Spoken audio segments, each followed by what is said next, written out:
जय श्री राधे राधे। वृंदावन की माटी, ध्यान से सुनो। आरती नाम की औरत जिसकी बहन वृंदावन में रहती थी, एक दिन वह उसको मिलने के लिए वृंदावन गई। आरती जो कि काफ़ी पैसे वाली औरत थी, लेकिन उसकी बहन सुमन जो कि वृंदावन में रहती थी, अधिक पैसे वाली नहीं थी, लेकिन दिल की वह बहुत अच्छी थी, या फिर यह कह सकते हैं कि दिल की वह बहुत अमीर थी। उसका पति मिट्टी के घड़े बनाने का काम करता था। आरती काफ़ी सालों बाद अपनी बहन को मिलकर बहुत खुश हुई, लेकिन उसमें थोड़ा सा अपने पैसे को लेकर घमंड भी था। वो सुमन के घर हर छोटी बात पर उसकी चीज़ों में से कमी निकालती रहती थी, लेकिन सुमन उसको कुछ न कहकर बस यही कह देती थी कि जो बिहारी जी की इच्छा। लेकिन आरती प्रत्येक बात में उसको नीचा दिखाने का प्रयास करती। सुमन ने अपनी ओर से अपनी बहन की आवभगत में कोई कमी ना छोड़ी। उसने अपनी बहन का पूरा ख्याल रखा। उसने उसको वृंदावन के सारे मंदिर के दर्शन करवाए और उनकी महिमा के बारे में बताया। आरती यह दर्शन करके खुश तो हुई और उसने महिमा भी सुनी, लेकिन उसका इन चीज़ों में इतना ध्यान नहीं था। बस दर्शन करके वापस आ गई। उसको वृंदावन में रहते हुए काफ़ी दिन हो गए। एक दिन वह अपनी बहन से बोली कि सुमन, अब बहुत दिन हो गए तेरे घर रहते हुए, अब मुझे अपने घर जाना चाहिए। सुमन थोड़ी सी उदास हो गई और बोली, बहन कुछ दिन और रुक जाओ।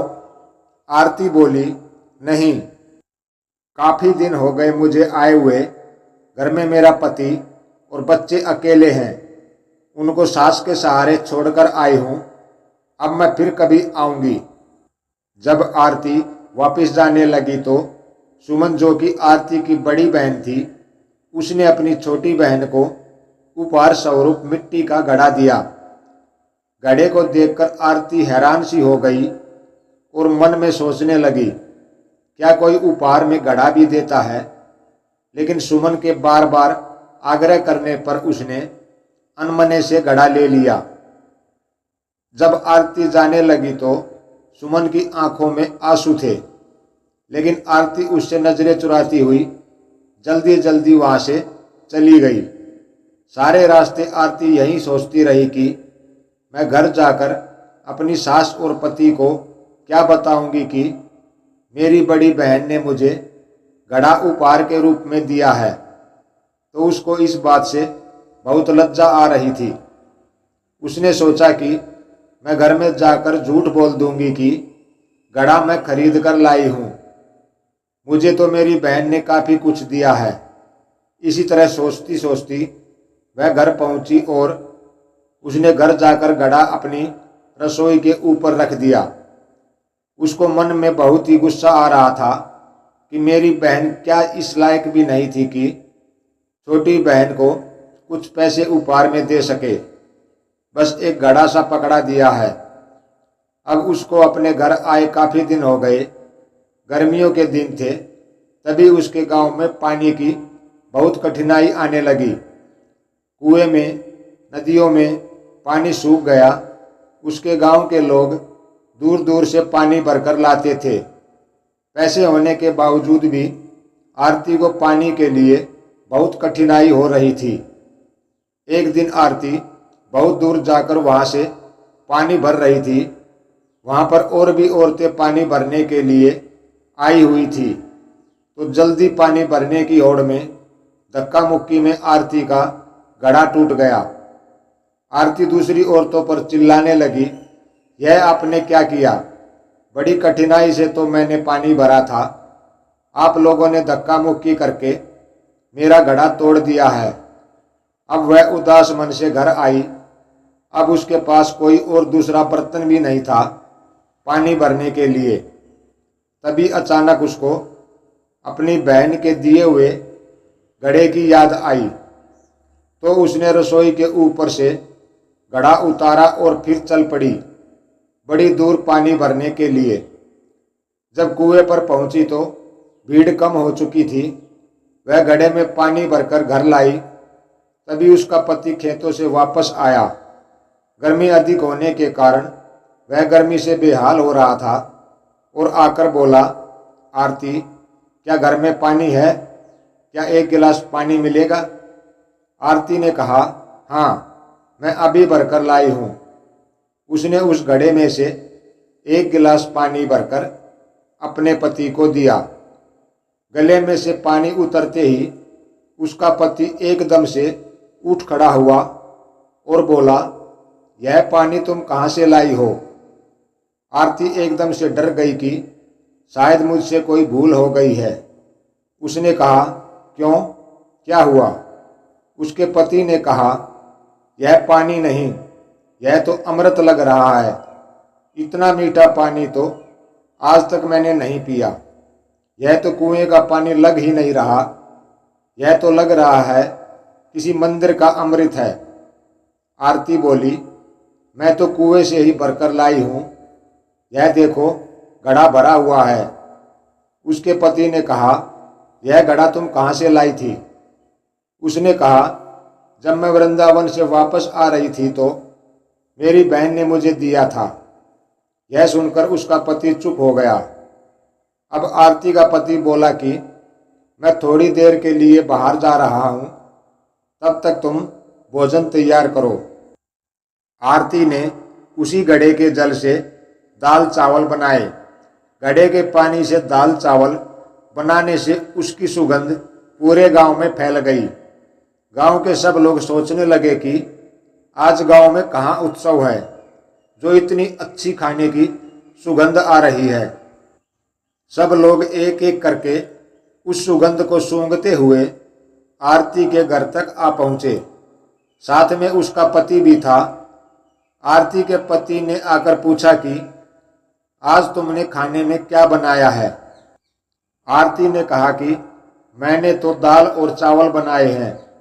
सब लोग हैरान हो गए कि दाल चावल की इतनी अच्छी सुगंध।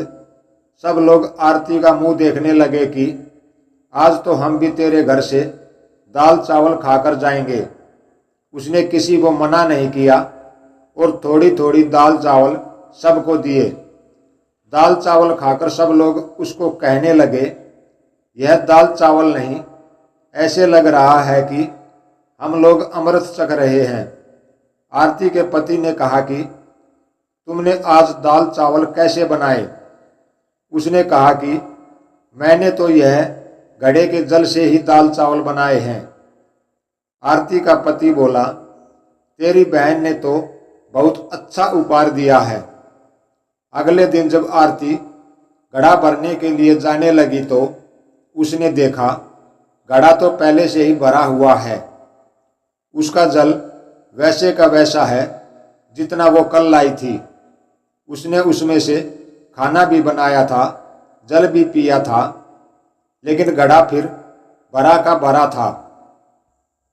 आरती एकदम से सन्न हो गई, यह कैसे हो गया? तभी अचानक से उसी दिन उसकी बहन सुमन उसको मिलने के लिए उसके घर आई। तो आरती अपनी बहन को देखकर बहुत खुश हुई, उसे गले मिली और उसको पानी पिलाया।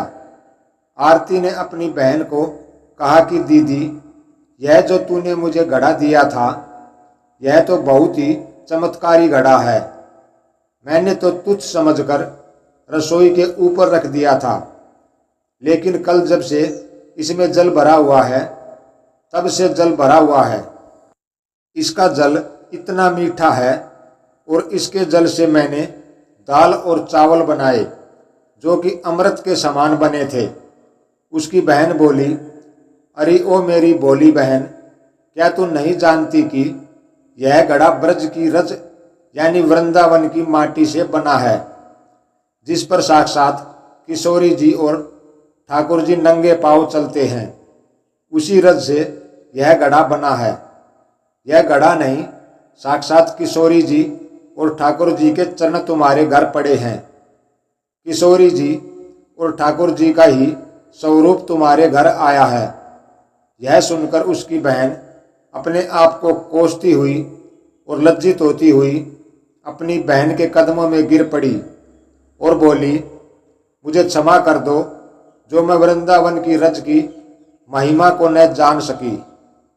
जिसकी माटी में इतनी शक्ति है तो उस बाके बिहारी और लाडली जू में कितनी शक्ति होगी। मैं अज्ञानी मूर्ख ना जान सकी। मुझे ब्रज रज की महिमा और उसकी महत्ता का ज्ञान नहीं था। मुझे क्षमा कर दो। उसकी बहन ने उसको उठाकर गले लगाती हुई बोली कि बहन किशोरी जी और ठाकुर जी बहुत ही करुणा अवतार हैं। तुम्हारे ऊपर उनकी कृपा थी जो इस घड़े के रूप में, इस रज के रूप में तुम्हारे घर पधारे। आरती बोली, बहन तुम्हारे ही कारण मैं धन्य हो गई हूँ, तुम्हारा लाख लाख धन्यवाद। यह कहकर दोनों बहनें आंखों में आंसू भरकर एक दूसरे के गले लगकर रोने लगी। दोस्तों, आगे भी इसी तरह की वीडियो देखने के लिए हमारे चैनल दिमागी इंस्पायर को सब्सक्राइब जरूर करें और साथ ही वीडियो को लाइक और अपने दोस्तों में शेयर करना ना भूलें। वीडियो में अंत तक बने रहने के लिए आपका बहुत बहुत धन्यवाद। जय श्री राधे राधे।